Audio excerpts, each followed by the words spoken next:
দেখুন, এর আগে যেভাবে একাধিকবার আমাদের এই রাজ্য থেকে জঙ্গি গ্রেফতারের ঘটনা ঘটেছে, তাতে বারবার এই প্রশ্নটা সামনে এসেছে, তাহলে আমাদের রাজ্য তাহলে কি জঙ্গিদের কাছে সেফ প্যাসেজ বা সেফ হ্যাভেন হয়ে দাঁড়িয়েছে? এই যে হামিম মণ্ডল, সে শুধু সাজ্জাদ ঘনিষ্ঠ নয়, কাশ্মীরের একাধিক জঙ্গি সংগঠনের সঙ্গেও তার সক্রিয় যোগাযোগ রয়েছে। কিন্তু যেটা সব থেকে বেশি অ্যালার্মিং এই ক্ষেত্রে, সেটা তদন্তকারীদের অনুমান খোদ রাজ্যের মুখ্যমন্ত্রী ছিলেন এই জঙ্গির হিট লিস্টে।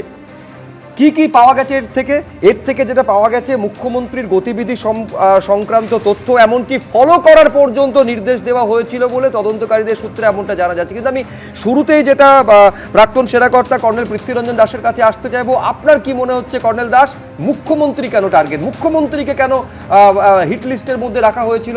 কি কারণ থাকতে পারে বলে আপনার মনে হচ্ছে?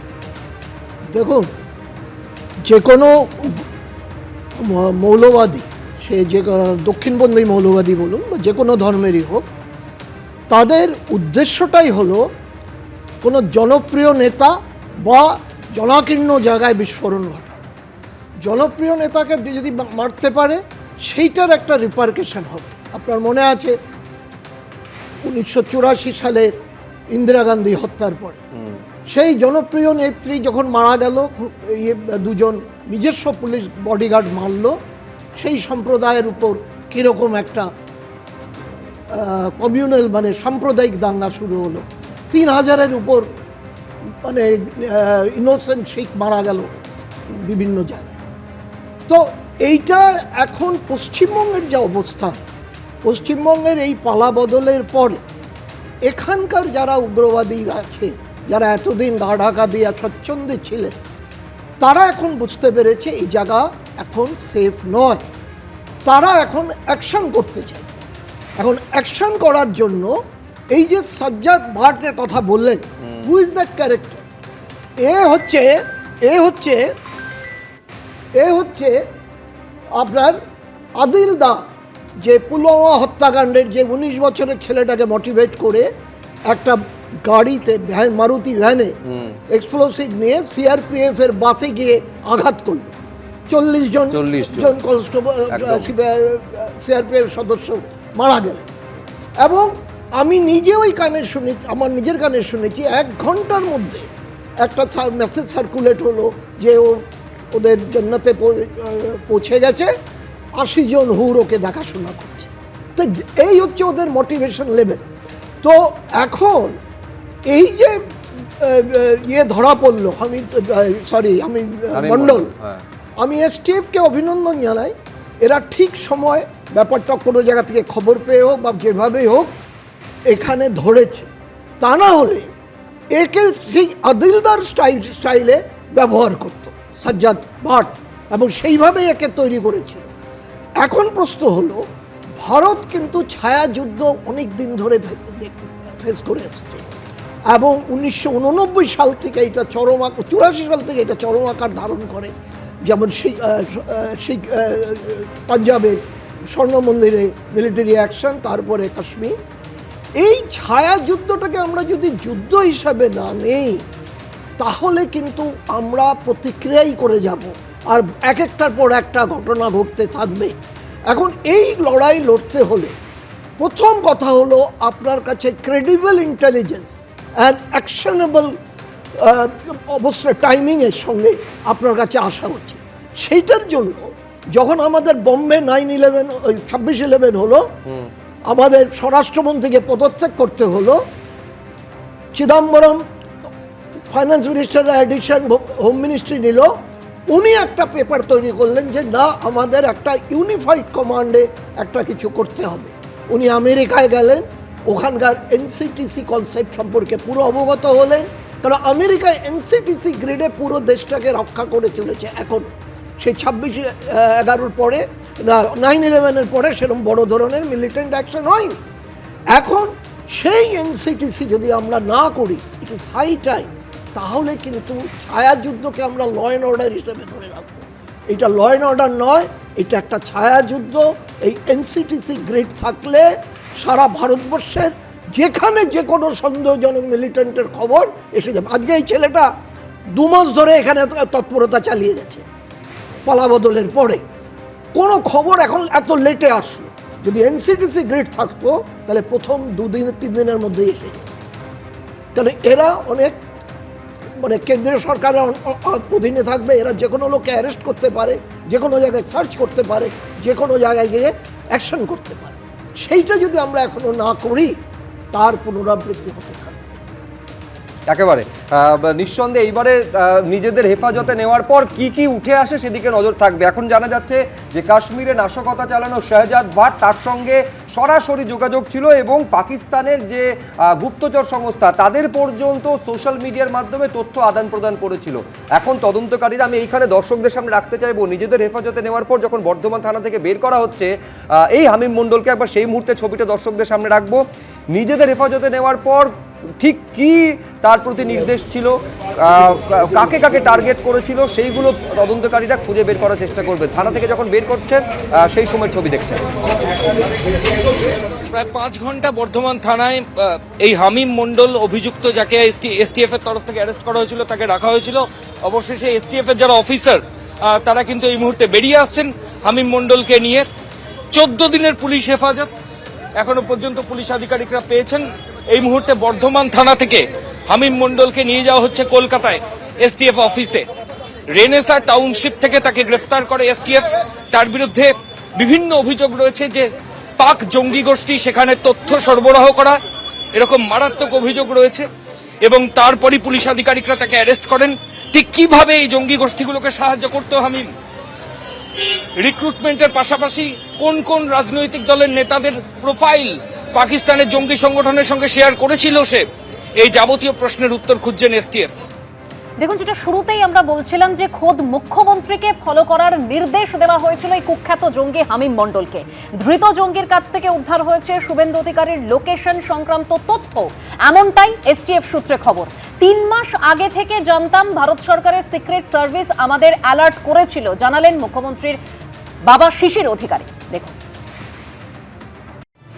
বর্ধমান শহরের আবাসন থেকে জালে জঙ্গি, তাও আবার যে সে জঙ্গি নয়, পুলওয়ামা জঙ্গি হামলার অন্যতম চক্রী সাজ্জাদ ভাটের ঘনিষ্ঠ। এসটিএফ সূত্রে দাবি, খোদ মুখ্যমন্ত্রীকে ফলো করার নির্দেশ দেওয়া হয়েছিল এই কুখ্যাত জঙ্গিকে। এসটিএফ সূত্রে আরও দাবি, ধৃত জঙ্গির কাছ থেকে উদ্ধার হয়েছে মুখ্যমন্ত্রী শুভেন্দু অধিকারীর লোকেশন সংক্রান্ত তথ্য। ইনিশিয়ালি এটা নিয়ে আমার অন্তত কিছু বলা উচিত নয়, এটা এসটিএফ ডিটেলসে বলবে। আজকে পিসি নেবে বর্ধমানে, তারপরে তাদের কাছে এলে তারা আরও ইলেকট্রনিক ডিভাইসগুলোকে অ্যাসেসমেন্ট করতে হবে। এটা তো ন্যাশনাল সিকিউরিটি, আমার একার কথা নয়। 3 মাসও হয়নি রাজ্যে বিজেপি সরকার এসেছে। ক্ষমতায় এসেই সীমান্ত সুরক্ষিত করতে উদ্যোগী হয়েছেন শুভেন্দু অধিকারী। কাঁটাতার বসানোর জন্য বিএসএফ এর হাতে তুলে দিয়েছেন জমি। তার সঙ্গে কি এই ঘটনার কোনো যোগ রয়েছে? নতুন যে সরকার, সেই সরকার তো রাষ্ট্রবাদী সরকার। তারা তো পশ্চিমবঙ্গকে পশ্চিম বাংলাদেশ কিংবা বাঙালিস্তান কিসব বেরিয়েছিল, আরও কিসব বানানোর চক্রান্তের সঙ্গে তো যুক্ত হতে পারে না।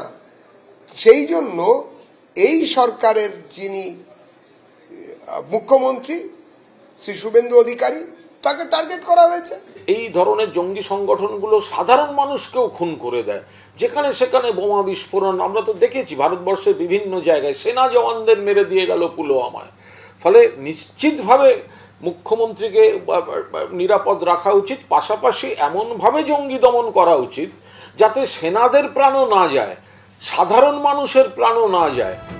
মুখ্যমন্ত্রীর বাবা প্রাক্তন সাংসদ শিশির অধিকারী জানিয়েছেন, এই আশঙ্কা নাকি আগে থেকেই করেছিলেন গোয়েন্দারা।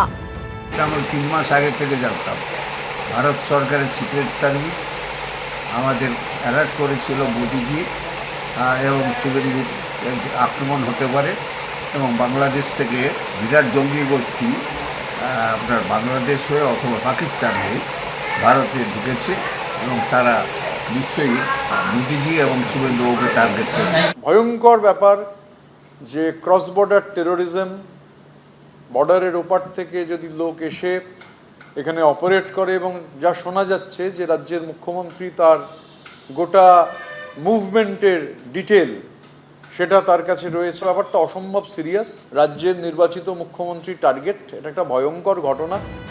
এই ঘটনা ভাবাচ্ছে নিরাপত্তা বিশেষজ্ঞদেরও।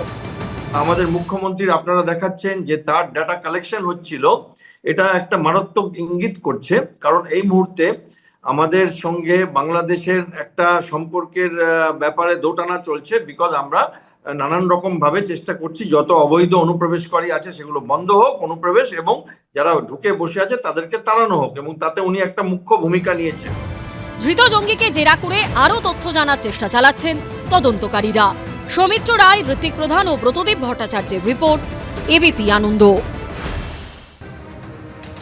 মুখ্যমন্ত্রী শুভেন্দু অধিকারীর বাবা তিনি আশঙ্কা করছেন যে মুখ্যমন্ত্রী শুভেন্দু অধিকারীর উপর আক্রমণ হতে পারে। আমরা জানি যখন এ রাজ্যে তৃণমূল সরকার ক্ষমতায় ছিল তখন কেন্দ্রের তরফে বারবার এই অভিযোগটা সামনে আসতো যে সীমান্ত সুরক্ষা অর্থাৎ কাঁটাতার দেওয়ার জন্য রাজ্য জমি দিতে চায় না, আর ক্ষমতার পালাবদল হতেই শুভেন্দু অধিকারী একেবারে এই কাঁটাতার দেওয়ার জন্য জমি হস্তান্তর করে বিএসএফকে। আমি এখান থেকে শান্তনদার কাছে আসবো। শান্তনদা, এই হামিম মণ্ডলের গ্রেপ্তারির পর এটা আরো বেশি করে জোরালো হচ্ছে যে সীমান্ত সুরক্ষা কতটা প্রয়োজনীয়। সীমান্ত সুরক্ষা তো সবসময় প্রয়োজন, অত্যন্ত বেশি মাত্রায় প্রয়োজন। তবে এক হামিদ মণ্ডল গ্রেপ্তার হয়েছে, এরকম আরও অনেক হামিদ মণ্ডল লুকিয়ে থাকতে পারে। বর্ধমানে থাকতে পারে, কলকাতায় থাকতে পারে, মুর্শিদাবাদে থাকতে পারে, নদিয়ায় থাকতে পারে, উত্তরবঙ্গে থাকতে পারে, এমনকি পুরুলিয়া বাঁকুড়াতেও থাকতে পারে। তার জন্য আমাদের যারা কাজ করেছেন, একে গ্রেপ্তার করেছেন, সেই সমস্ত এজেন্সি, ভারত সরকার হোক বা রাজ্য সরকার, তাদেরকে আরও সক্রিয় হতে হবে, এবং এই ধরনের আরও যারা লুকিয়ে আছে, কারণ খুব বড় ঘটনা যে মুখ্যমন্ত্রীর লোকেশনে ট্র্যাক করছিল, তার মানে একজন ট্র্যাক করেছে এমন নয়, আমার আশঙ্কা একটা গ্রুপ ট্র্যাক করছে, এবং বাকি সদস্যরা হয়তো এদিক ওদিক লুকিয়ে আছে এখনও, বা তারা একজন গ্রেপ্তার হয়েছে গা ঢাকা দিয়ে দিতে পারে, বাংলাদেশে পালিয়ে যাওয়ার চেষ্টা করতে পারে। এই রাজ্য এখন তাদের ক্ষেত্রে নিরাপদ নয়। কয়েকদিন আগে অবধি নিরাপদ ছিল, এখন নিরাপদ নয়। এখন পশ্চিমবঙ্গ সরকার ভারত সরকারের মতোই এদের বিরুদ্ধে প্রোঅ্যাক্টিভ নীতিতে নেমেছে, যে আমরা এদেরকে তারা আক্রমণ করার আগে তাদের বিরুদ্ধে আমাদের নামতে হবে। তার জন্য এক্ষেত্রে নীতিতে একটা বড়সড় পরিবর্তন এসছে। এখন কোনো রকমভাবে এই ধরনের যে টেরর মডিউল আছে, স্লিপিং সেল আছে, একটা সময় এমন হয়েছিল যে পশ্চিমবঙ্গের পুলিশ জানতে পারতো না, অন্য রাজ্যের পুলিশ কিংবা কেন্দ্রের গোয়েন্দা সংস্থাগুলো এসে এখান থেকে টেররিস্টদের বা সন্ত্রাসবাদীদের ধরে নিয়ে যেত। সে মুর্শিদাবাদ হোক, মালদা হোক, নদিয়া হোক, এমনকি বছর দুয়েক আগে সারা রাত ধরে এনআইএ অপারেশন করে মুর্শিদাবাদ থেকে ধরে নিয়ে গেছে। লোকাল থানা পর্যন্ত জানতে পারেনি, কারণ একটা কথা হতো, যদি লোকাল থানাকে জানিয়ে এনআইএ আসে তাহলে এই অপরাধীরা পালিয়ে যেতে পারে। এরকম অনেক সম্ভাবনার আগের সময় ছিল। না, শুধু এনআইএ বলতে হবে না, এই কয়েক মাস আগে সলিলদা আরও ভালো বলতে পারবেন, আমি শান্তদার কাছে আসবো, সেটা হচ্ছে অসম পুলিশ। আপনারা জানেন যে অপারেশন প্রঘাত বলে একটা কর্মসূচি নিয়েছিল অসম পুলিশ, এই রাজ্য থেকে তো জঙ্গি ধরা পড়েছিল। একদম ঠিক, আপনি যেটা বলছেন একদম ঠিক কথা বলছেন, বাস্তব সত্য। আমি সেটাই বারবার বলতে চাই, এক্ষেত্রে নীতিতে বড় সড়ো একটা পরিবর্তন হয়েছে, ফলে প্রশাসন, পুলিশ এখন অনেক প্রোঅ্যাক্টিভ, অনেক সজাগ। বিএসএফকে জমি দেওয়া হয়েছে, 1 মাসের মধ্যে জমি দিয়ে দিয়েছে, আরও কিছু জমি দেওয়া বাকি আছে, সম্ভবত কয়েকদিনের মধ্যেই দিয়ে দেবে, যদি এর মধ্যে দিয়ে থাকেন তো আমার জানা নেই, কিন্তু সম্ভবত কিছু বাকি থাকলেও থাকতে পারে, কিন্তু অধিকাংশ জমি হস্তান্তর হয়েছে। অনুপ্রবেশ আস্তে আস্তে বন্ধ হবে, কারণ কাঁটাতারের বেড়াগুলো দেওয়া হবে, সেখানে সেগুলো সম্পূর্ণ হবে। কিন্তু টেরর মডিউল যেটা আছে, কারণ এই যে বাংলাদেশটাকে গ্রেটার বাংলা একটা তৈরির পরিকল্পনা, দীর্ঘদিনের পরিকল্পনা, সেই 30-এর দশক 40-এর দশকের পরিকল্পনা, একদিকে যেটা আনফিনিশড এজেন্ডা পাকিস্তান বলে কাশ্মীর নিয়ে, তেমন একটা গ্রেটার বাংলা তৈরির পরিকল্পনা এই মডিউলগুলোর মাধ্যমে আছে, এই জেহাদিদের মডিউলে আছে। সেটা আপনি খাগড়াগড় বলুন, বিভিন্ন ঘটনা বলুন, এমনকি কলকাতাতে আমেরিকান সেন্টারের আক্রমণের ঘটনা বলুন, প্রত্যেকটা ঘটনা পার্ট অফ দ্যাট প্ল্যান, সেই প্ল্যানের, সেই চিন্তার এক একটা অংশ। যদিও আমি পার্থক্যটা শুধু আপনাদের সামনে বলতে চাই, খাগড়াগড় ঘটনার পরে ওখানকার লোকাল এসপি বলেছিলেন বোমা ফাটেনি, গ্যাসের সিলিন্ডার ফেটেছে, কিন্তু এখানে দেখছেন এসটিএফ সক্রিয়ভাবে গ্রেপ্তার করছে এবং পুরো প্রশাসন গ্রেপ্তার করেছে। দ্বিতীয় আমি পার্থক্য বলতে চাই, খাগড়াগড় ঘটনার পরে তৎকালীন মুখ্যমন্ত্রীর একটা স্টেটমেন্ট ছিল, আপনাদের আর্কাইভে আজও আছে, যে আমি কেন্দ্রের মন্ত্রী ছিলাম, আমরা জানি অনেক সময় এরকম বিস্ফোরণ করে থাকে। এই কথা পর্যন্ত তৎকালীন মুখ্যমন্ত্রী ভয়ঙ্কর কথা ভারতের একটা এজেন্সি, সরকারি এজেন্সি, গোয়েন্দা সংস্থা, তাদের সম্পর্কে বলেছিলেন। আর আজকের মুখ্যমন্ত্রী দেখুন, তিনি বলছেন আমি কিছু বলবো না। এই ব্যাপারটা শুধু আমার বিষয়ে নয়, এটা এসটিএফের বিষয়েও শুধু নয়, এটা কেন্দ্রেরও বিষয়। কারণ জাতীয় নিরাপত্তার সঙ্গে এই বিষয়গুলো যুক্ত থাকে। এই পার্থক্যটা বুঝতে হবে, আগের সরকারের সঙ্গে বর্তমান সরকারের পার্থক্য। তার জন্য প্রোঅ্যাক্টিভ নীতিতে বর্তমান পশ্চিমবঙ্গ সরকার চলেছে, যেটা কেন্দ্রের মোদিজির সরকার চলেছে। দেখবেন মুম্বাইয়ের যে ঘটনা ঘটেছিল 2008 সালে, বিজেপি সরকার গত 12 বছর কেন্দ্রে ক্ষমতায় আছে, আর কিন্তু মুম্বাইয়ের মতো ধারে কাছে কোনো ঘটনা ঘটেনি, পুলওয়ামার একটি ঘটনাকে বাদ দিলে। পুলওয়ামার একটি ঘটনা, যে ঘটনায় আমাদের সেনাবাহিনীর অনেকে মারা গেছেন, পরবর্তী সময়ে কজন ট্যুরিস্ট মারা গেছেন, কিন্তু যে 350 মানুষ যেমন মুম্বাইতে মারা গেছিলেন সেরকম কোনো ঘটনা এখনও, কিন্তু ঘটনার পরিকল্পনা হয়েছিল, বিভিন্ন স্তরে পরিকল্পনা হয়েছে, সেটা এক্সিকিউট করতে পারেনি, কারণ আমাদের সংস্থাগুলো আগের থেকে এখন অনেক সজাগ। আমি কখনোই বলবো না সংস্থারা আগে সজাগ ছিলেন না, তারা তখনও সজাগ ছিলেন, কিন্তু এটা পলিটিক্যাল ইন্টারফেয়ারেন্স কোথাও ছিল, এখন সেই পলিটিক্যাল ইন্টারফেয়ারেন্সটা নেই। বেশ, এবিপি আনন্দ, এগিয়ে থাকে, এগিয়ে রাখে।